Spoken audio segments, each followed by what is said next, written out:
Bow! What's up, everybody? Once again, it's Brandman Sean, and this video is brought to you by brandmannetwork.com because I signed myself, and it's Wednesday, people, so we're talking about music, entertainment, and pop culture from a business perspective. The concept of today's video is something I covered a couple of years ago at this point, but I had to do it in more detail because of some things that I'm going to be talking about pretty soon. Now, let's start with this story really quick before I just state the concept. Have you heard the story of Touching the Void? If you haven't, it's the story of a man who had a near-death experience in the Peruvian Andes Mountains. And what's so important about that is when that book came out, it actually did pretty well, right? It did decent, and it had some decent critical acclaim. However, it didn't do great.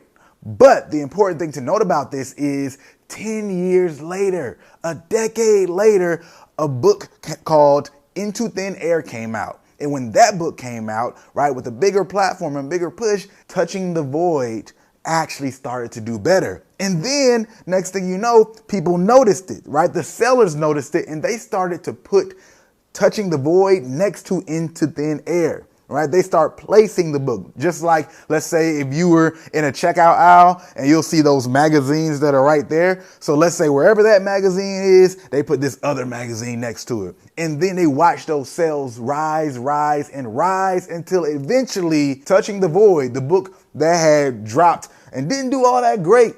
Well, it did decent, right? 10 years later, actually doubled the sales of Into Thin Air and even exceeded doubling those sales. Why is that so important? Because of something called the long tail that every person who is trying to sell a product or just a song, which is still a nature of a product, has to be aware of today in the digital age. Because there have been a lot of myths that have been created about businesses, or some things that actually have been true based on the past limitations, but having the internet has changed the game completely. And a lot of times the thinking that we approach our business toward today is based on past models. So I'm going to say this before I even get into explaining some of the things. Always be aware of the business models that people are speaking from, right? The context when you take advice, because they might be taking advice from a business model that doesn't really apply to your particular situation, or they might be speaking from that situation and you should analyze it from that particular situation, but then say, hey, okay, I might not fit that model, but can I find a model that works for me? Now, understanding the long tail is simply understanding this. We're in an era where just having a hit song or just having a hit product, right, doesn't mean that you cannot make money. Why? Because distribution has lowered in so many ways. So whereas you might have had to pay for all this distribution to get your product to people, let's just say, music, obviously, and you might have had to get CDs pressed and all these things back in the day. Now you can just put it online. It's cheaper. So since the price is cheaper to even get it to people, because it might not be a hit song, but it can get some profit, even if you spent $10 and only made $10. What's important about that part is, though, are a few things that are completely going to change the way that you not only think about how you can create a business model, but just how you perceive and understand the quality of music as you know it. And of course, this applies all around. So what I mean by quality, let's get into that part before we get into the mathematics of how it breaks down business model wise. Well, one of the things that people have assumed oftentimes is the masses love this horrible, superficial type of content, right? The hit movies, they're superficial, they're not deep. Or the hit songs, they're all about the same subjects, they're not deep. But that is not entirely so.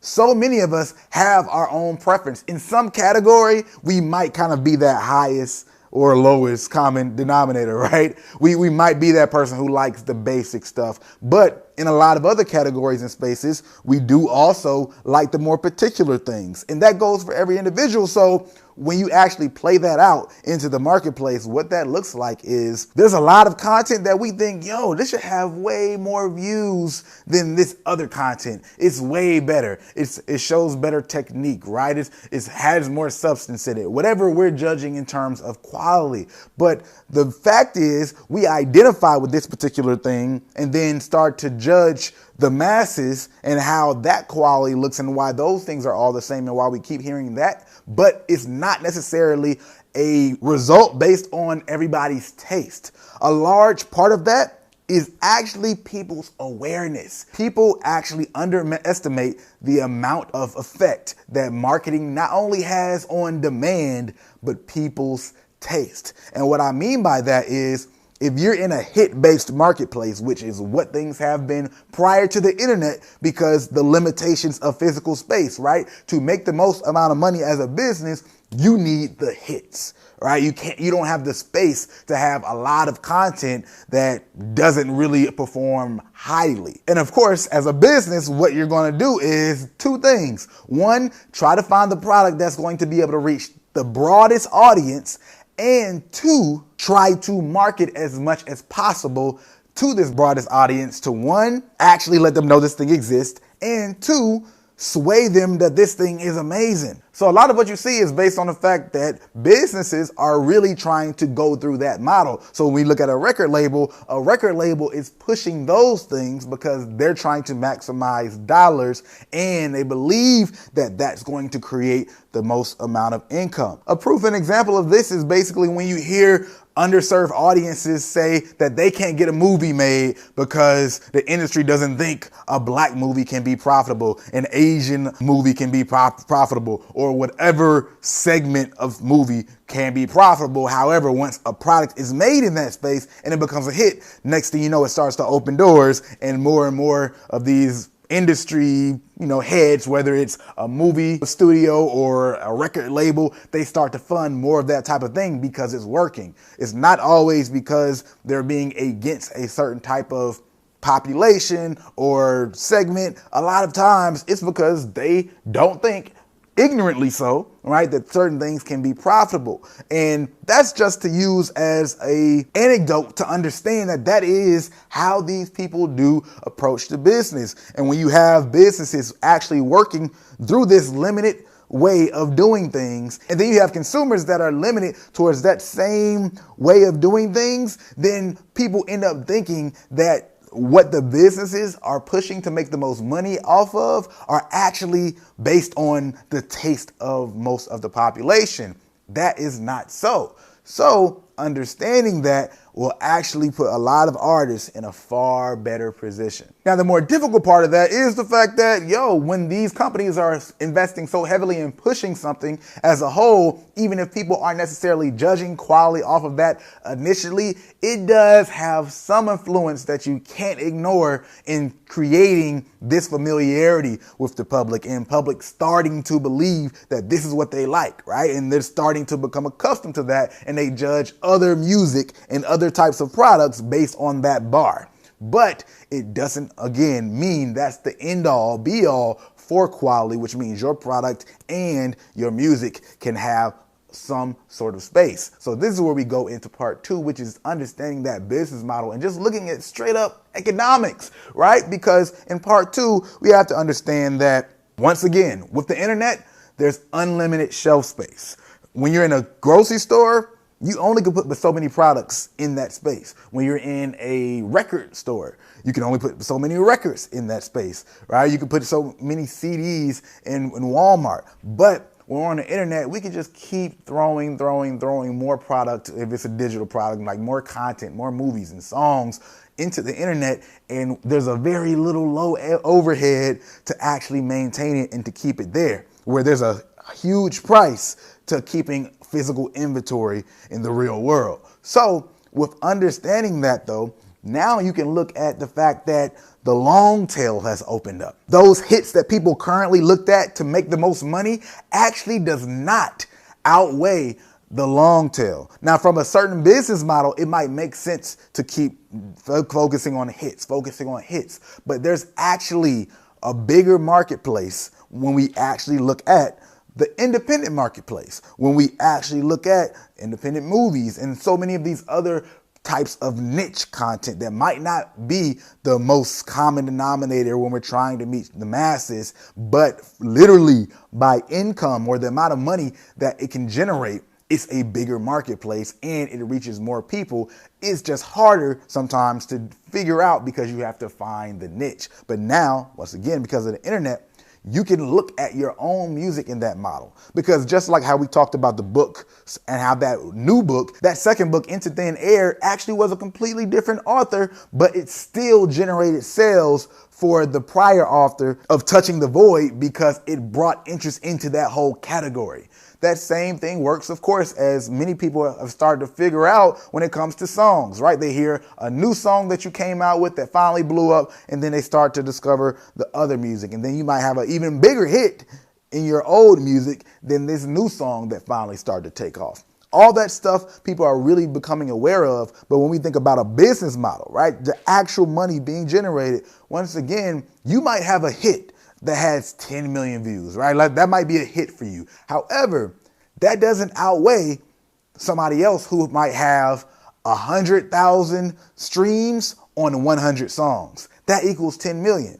So once they get 11 songs with 100,000 streams, they have more streams than that one song. And then you might have somebody else that has 1,000 songs with 10,000 streams. They don't have a hit song at all, but now they still have the same amount of streams. And if they keep going, then their volume is still going to exceed your amount of streams and likely your profit, depending on how they build their model out, right?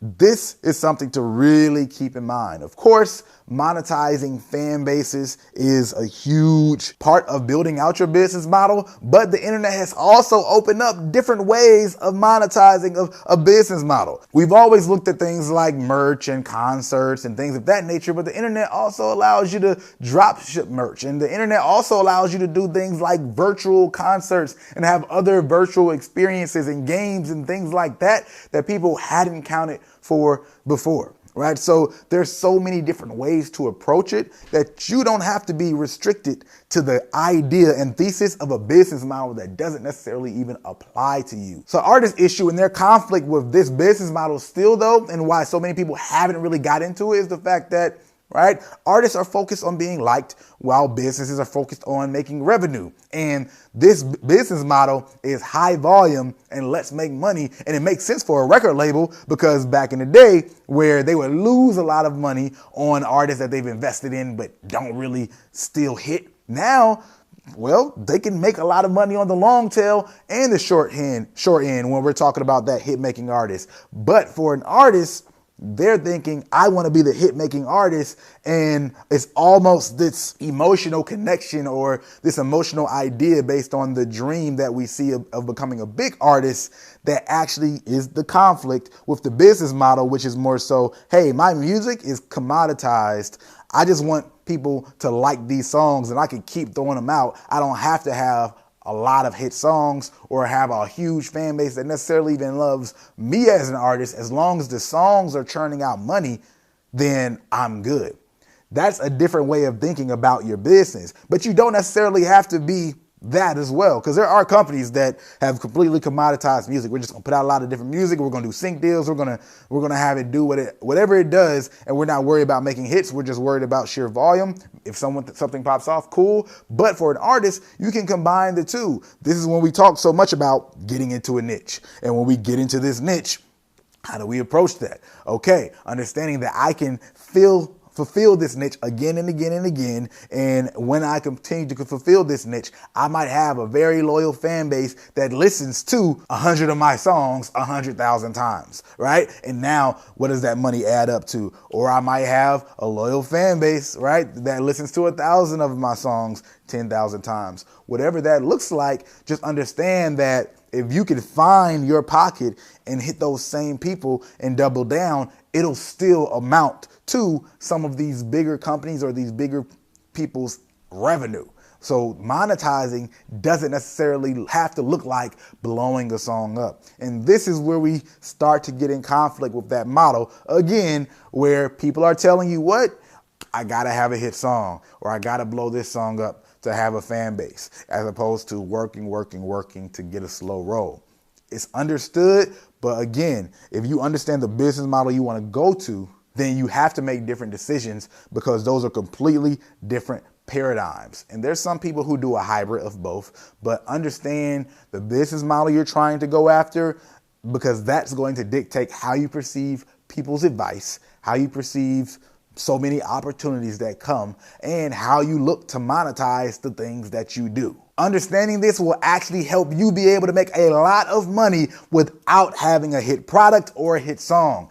Understand that this is the model that companies like Netflix are built on. That's why they buy so many TV shows and series. And if you check it out, you'll notice there's a lot of content that probably isn't that great. There's a lot of bad movies on Netflix, but they're paying money for them. Why? Because they know the turn of profit doesn't have to be huge if I have a high volume. And now all I need is more storage, which is far cheaper than having to pay for shelf space, which is having to, create this opportunity cost. If I have this thing that isn't turning a good profit in the shelf space, then I don't have the opportunity for this other product to be there that could turn a far bigger profit.